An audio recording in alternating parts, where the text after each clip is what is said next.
Section 1. First, you have some time to look at questions 1 to 6.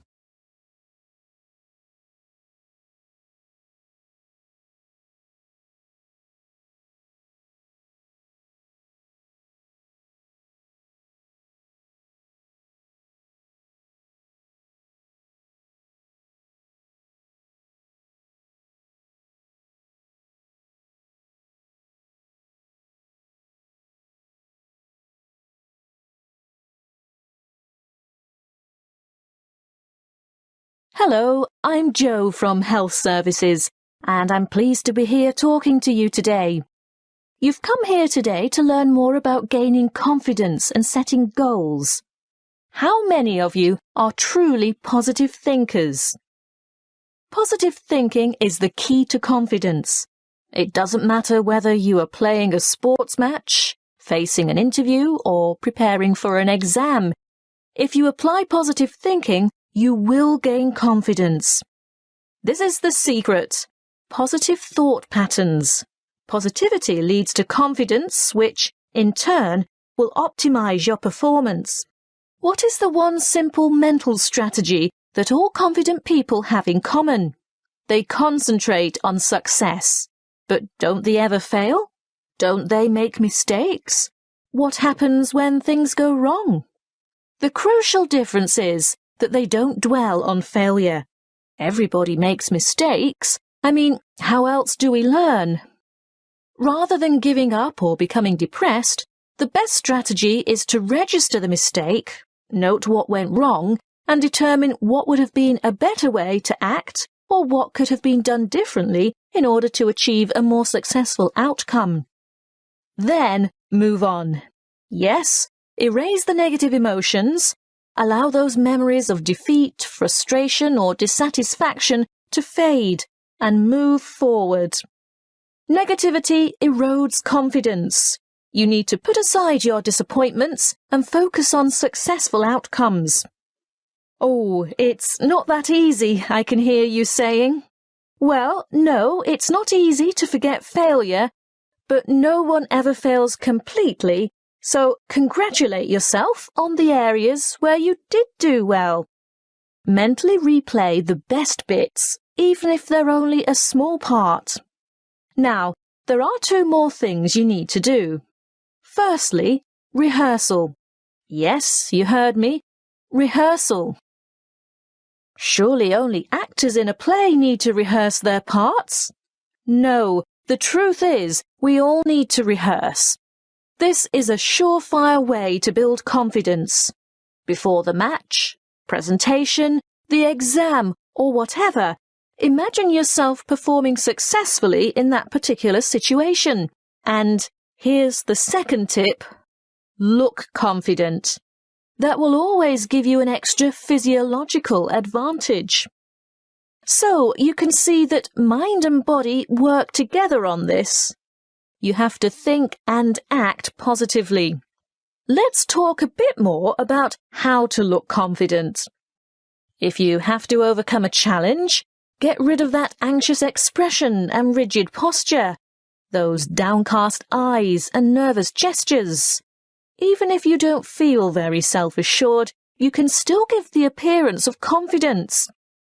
Stand tall, hold your head up, make full eye contact, and keep an open expression.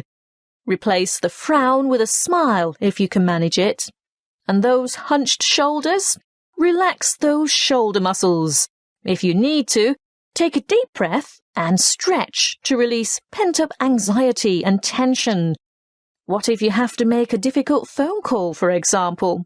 Nobody can actually see you, so does it matter what you look like? Yes, it does. Practicing positive body language will help you cross the threshold into a confident mood. Before we move on to talk about goal setting, it may surprise you to know that once you have set a goal in life, the brain responds with a burst of activity, which we experience as, that's right, happiness. And what happens when the goal is achieved? Yes, there is another burst of activity and another feeling of happiness. Before you hear the rest of the conversation, you have some time to look at questions 7 to 10.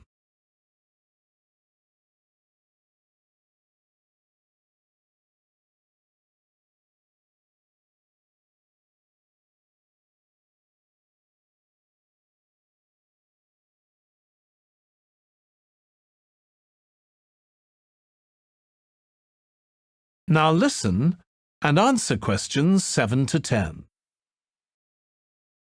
Good morning, tax office. How can I help you? I'd like to apply for a tax file number. Are you a citizen? No, but I'm told I still need a number. So what is your residency status? Are you a permanent migrant or perhaps a temporary visitor? Oh, I'm a permanent migrant. And you need a TFN? A what? A TFN. It stands for tax file number. Yes, what is that exactly? It's a unique number we issue to individuals and organizations to help administer tax collection and other government systems. Why do I need one? In actual fact, you don't. What do you mean? It's not compulsory, you know. But I should get one? Well, it's a good idea. Otherwise, you'll have more tax withheld from your wages or salary. In fact, you won't be eligible to participate in the PAYE, that's pay-as-you-earn system, and you couldn't apply for income support or other benefits. You wouldn't have to pay the Medicare levy, but then you wouldn't be entitled to claim Medicare benefits either. I'd better have one then. Okay. So you're currently living in this country, right? Yes. What kind of visa do you have? A working visa? Well, I did have one because after my student visa expired, I went back home and worked for a year before applying for a job here. The job turned out to be permanent and full-time, and my employers wanted me to settle here. So now I have a permanent migrant visa. Now, once you have a file number, you never need to reapply. Even if your circumstances change, for example, if you get married or decide to take an English name, they'll even use the same one when you retire and apply for a government pension. I see. Have you ever had a TFN before? No. Right. Let's get on with the application process now. That is the end of section 1. You now have half a minute to check your answers.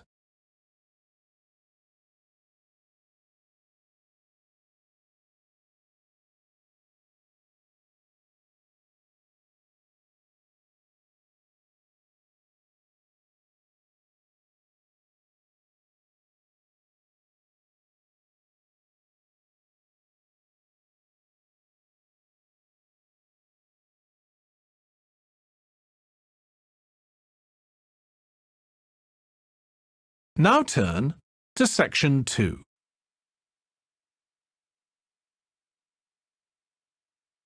Section 2.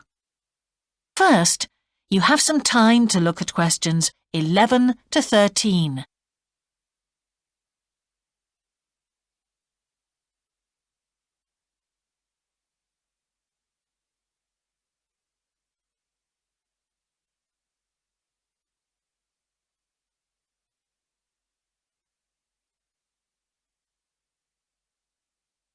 Now listen carefully and answer questions 11 to 13. Hey, Ted, what are we going to do about this assignment? Well, Cleo, I think it's pretty straightforward. Oh? Yeah. The topic is why study abroad? I suggest we do a survey of international students, collate the responses, make a graph, and exhibit our findings in the form of a poster. Wow, you have given this some thought, haven't you? Of course. This is only the first assignment. There will be a lot more to come, so let's get this one out of the way quickly. Well, how do we do the survey?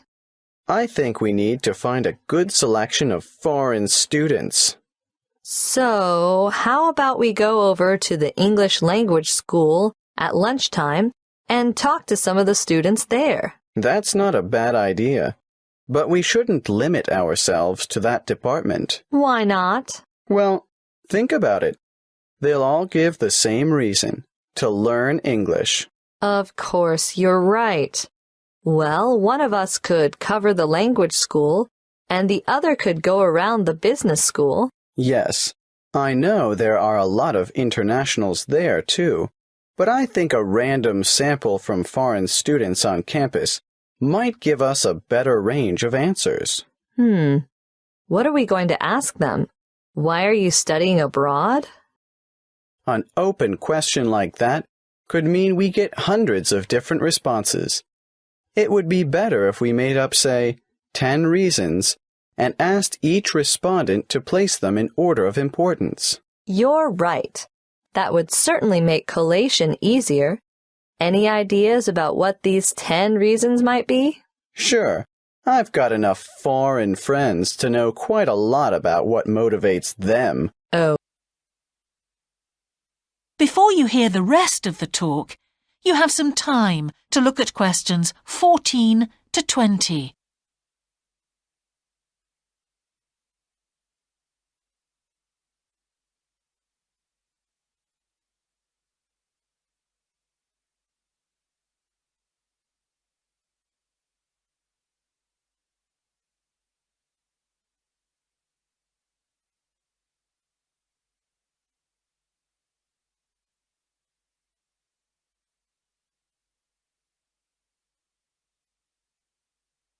Now listen and answer questions 14 to 20. Hi, Grant. What sort of competition do you think we should organize? Well, Claire, the Open Day Committee was pretty clear on that. It must be something with youth appeal. That makes sense. After all, most of the visitors will have just left high school. Yeah, so I was thinking technology? Do you mean something which uses the latest technology, like an iPod? Something like that, but a bit more expensive maybe. What about the latest iPhone? I'm saving up for one right now. Let's make it an iPad. I wish I'd had a tablet computer when I started university. Yeah, that's a great idea. That should get a lot of our younger visitors interested. Right. Let's go with that then. Fine. We could go into town now and buy it. I saw great deals advertised at the Rick Smith store. Oh, I don't think we'll have to worry about that. A university purchase order will probably be arranged through the resources and supplies section. Well, that's settled then. What about the competition? Is it going to be a game of skill or a guessing game? Or something else? What do you think would work best? Good question. I don't think it should be anything too hard, or anything that will make the visitors look silly. Some of them have such fragile egos. True. So, something that anyone can do. Nothing competitive, no skill or intelligence involved. That's right. But the main thing is that the contestants have a lot of fun. How do we do that? Well, I was thinking of a popular TV series, science fiction or science fantasy. I don't actually know the difference. Go on. It's a series where in every episode the main characters step through a portal into another world or another era. What's a portal? It's like a gateway or entrance to something. Okay, I get it. They'll be stepping into the new world of tertiary learning. So somehow we encourage people to step through this portal. Then what? They get their photo taken. Is that all? Not exactly. Let me think. I can't see how that's a competition, unless we pick the best photograph. But there's not much excitement or involvement in that for the participants. Wait. We don't decide on the winner. I mean, no one person does. We get them, the public, to do it. How? Put all the photos on Facebook, and the one with the most votes wins. I agree. Good idea. But there's just one more thing I'm not clear about. How do we get hold of a portal? I was thinking graduates of the engineering department could construct it as part of their contribution to Open Day.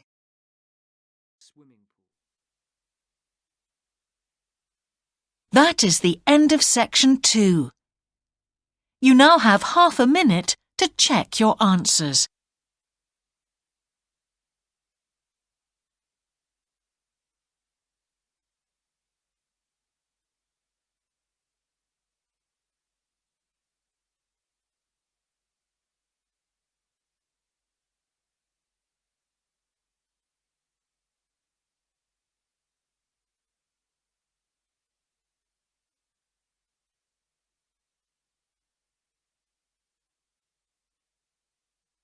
Now turn to section 3. Section 3. First, you have some time to look at questions 21 to 26.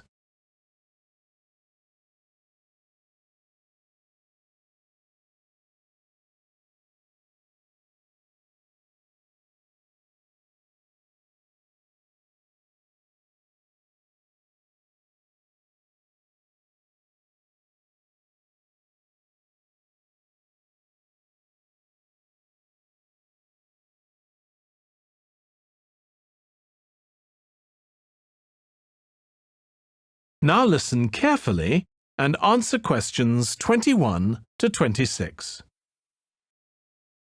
Hello.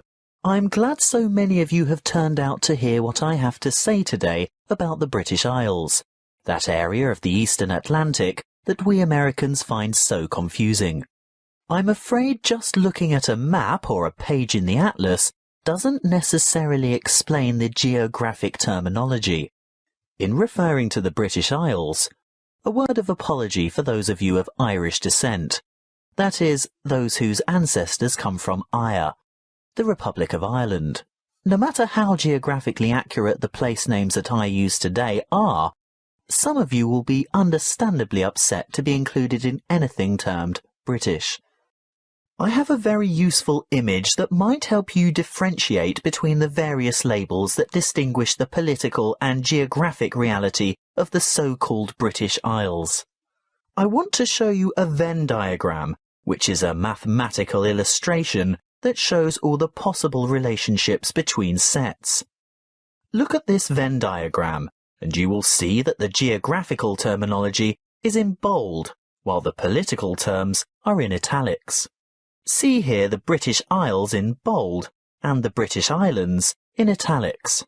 The aim of this lecture is to explain the meanings of and relationships among those terms. In geographical terms, you will see that the British Isles is an archipelago made up of the two large islands of Great Britain and Ireland, and including many smaller surrounding islands. Of course, you can't tell from the Venn diagram the true comparative size of these islands. You'll need to look at the map for that. But take my word for it, Great Britain is the largest island of the archipelago, followed by Ireland, which in reality, geographically, lies to the west, and there are over 1,000 smaller islands. Now, in political terms, the United Kingdom of Great Britain and Northern Ireland is the constitutional monarchy, which includes the island of Great Britain, some small nearby islands, although not the Isle of Man or the Channel Islands, and the northeastern part of the island of Ireland. Thank goodness it is generally shortened to United Kingdom, the UK, Great Britain, or even the abbreviation GB, although none of these are strictly correct, of course. You'd better listen carefully to the next part, because, I warn you, it is very confusing. Ireland is the name of the sovereign republic occupying the larger part of the island of Ireland. But to distinguish it from the name of the island itself, and most importantly from the other part, which belongs to the UK, It is called the Republic of Ireland, or its Irish language name, Ire. That's E-I-R-E, even though Ire directly translates as Ireland. The smaller portion of the island is called Northern Ireland. The partition of Ireland took place in 1922, after a great history of struggle that we won't go into here. England, Scotland, Wales and Northern Ireland are legal jurisdictions within the United Kingdom, but Great Britain refers to the countries of England, Wales and Scotland as a unit. The British Islands contain the United Kingdom, the Channel Islands, made up of Guernsey and Jersey, and Isle of Man, which all have the British monarch as head of state. Interestingly, the Isle of Man, although governed as a British Crown dependency, has its own parliament, but relies on the UK for defence and in matters of external relations. Before you hear the rest of the discussion, you have some time to look at questions 27 to 30.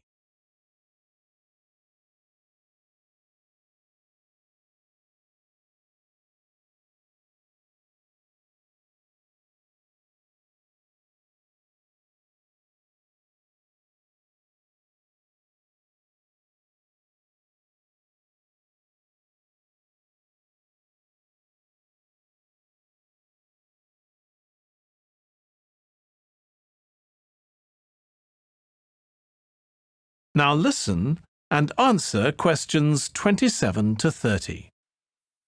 I'd like to welcome you all to our Active Outdoor Club. I'll start by telling you a little bit about the history of the club and all that it can offer, and there will be a chance for you to ask questions over tea and coffee in the lobby afterwards.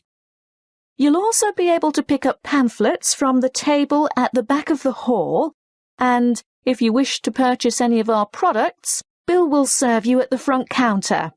As most of you probably know, the club was founded by Nick Noble about 30 years ago. He thought of placing an advertisement in the local newspaper or erecting a billboard somewhere, but it was the radio that he decided on to reach the most people. You know, other people who might be interested in outdoor pursuits, just basic activities like walking or tramping. Anything active that could take place in some of the beautiful outdoor settings that this country has to offer. Nick was overwhelmed by the response he got, and the club soon grew from a dozen or so friends and enthusiasts to around 200 members 20 years ago, and steadily since then to reach a membership of over 2,500 now. You don't have to be a hardened athlete or extreme adventurer. On the contrary, it's a group that encourages friendship and fellowship through social and recreational activities. The club tries to cater for all levels of maturity and both genders. In fact, anyone who has the physical ability and a moderate level of health and fitness to participate in open-air activity on a regular basis. I think our youngest member is a 5-year-old boy, and our oldest member is a 75-year-old man. Of course, we have more challenging opportunities for those who are up to it, but all excursions are graded according to level of difficulty, and there will always be something for those families with small children. More about that later. I'm sure you realise that it's part of the focus of the club to ensure that our natural environment is kept as pristine as possible. We all have a keen interest in conservation, and many of our members contribute their time or give a monetary donation to organisations that work to enhance and beautify our natural heritage. That is the end of section 3. You now have half a minute to check your answers.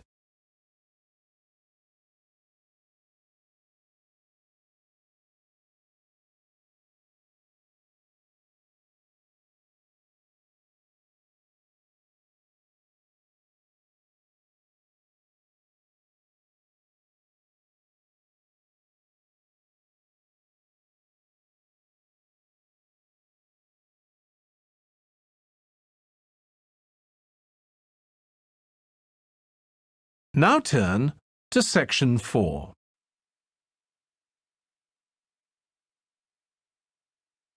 Section 4. First, you have some time to look at questions 31 to 40.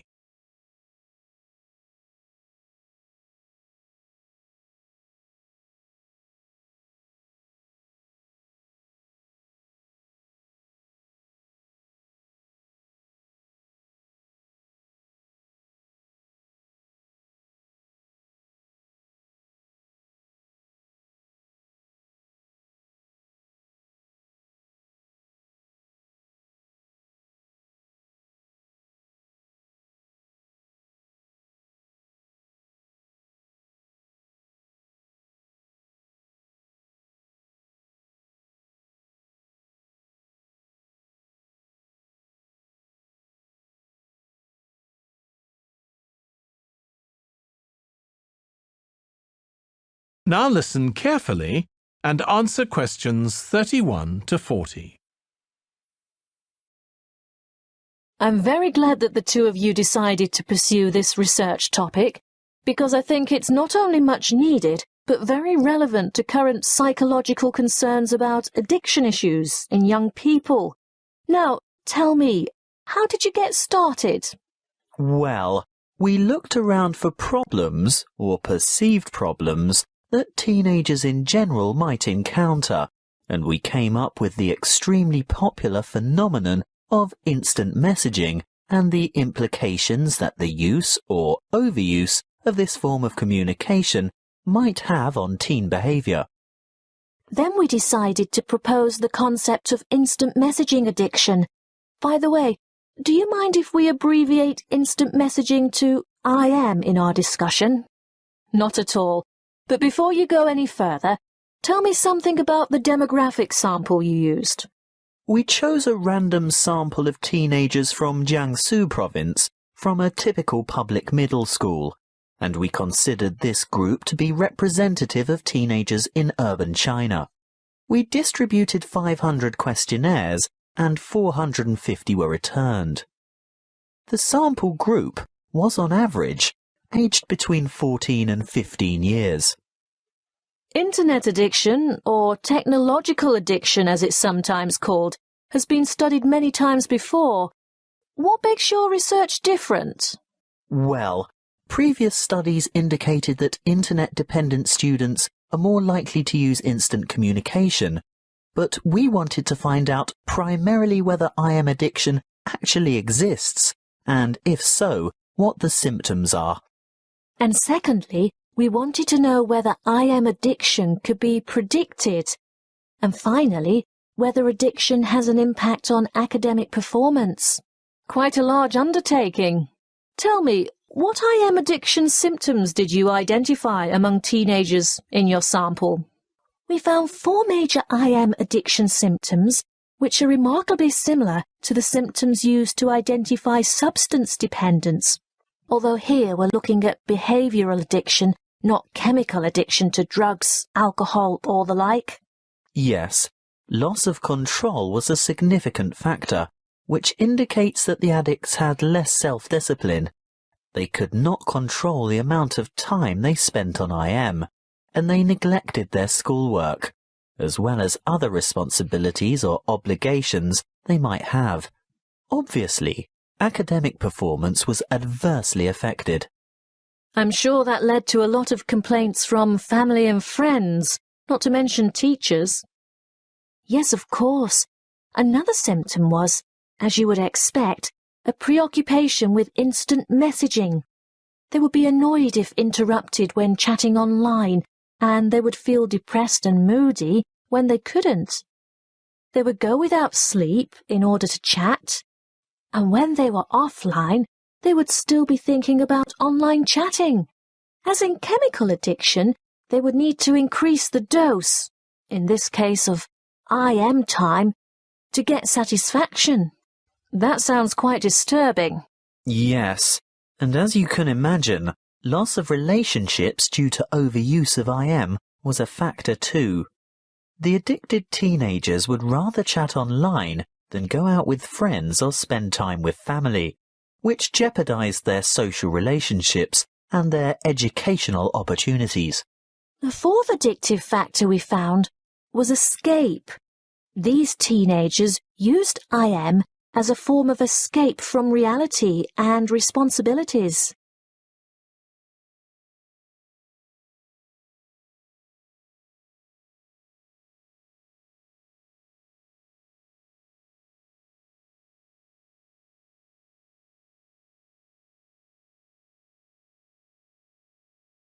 Where have you been, Nadia?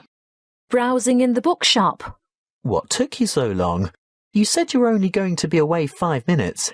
I was only gone for a quarter of an hour. Well, it seemed much longer than that. Did you buy anything?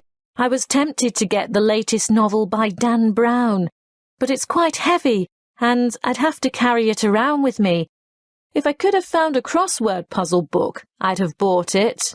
But in the end, I was attracted to a front-page article in today's issue of the New York Times. Is that all you bought then? Yes. Look, why don't you read the business section while I catch up on the news, and then we can swap? I'd rather have the entertainment section. Are you looking for anything in particular? I just thought they might have a review in there of that new play that opened on Broadway yesterday. The drama about the awfully cruel pirate. Oh, I'd forgotten about that. I wonder how good it is. Actually, I was thinking of the new comedy, the one about the physician. Dr. Hunter. That's the one. Well, when I was in the bookshop, I overheard a couple talking about it, and they said it was fantastic. Not in the least bit boring. They especially liked the actor who played the main part. Very smooth, apparently. Lots of fun, then. Well, according to those two, they thought it was hilarious. Ooh, we'll have to make a point of seeing it when we get back. Definitely. We didn't have time for breakfast and I'm hungry. Do you fancy a coffee and a muffin? Sounds like a good idea. And how will you have your coffee today? Long and black as usual? I think I might have something different this morning. What?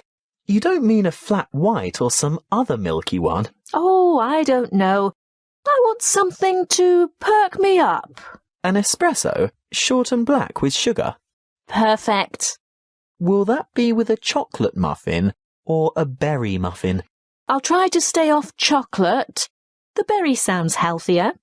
And I'll have a plain one with butter. Won't be long. That is the end of section 4. You now have half a minute to check your answers.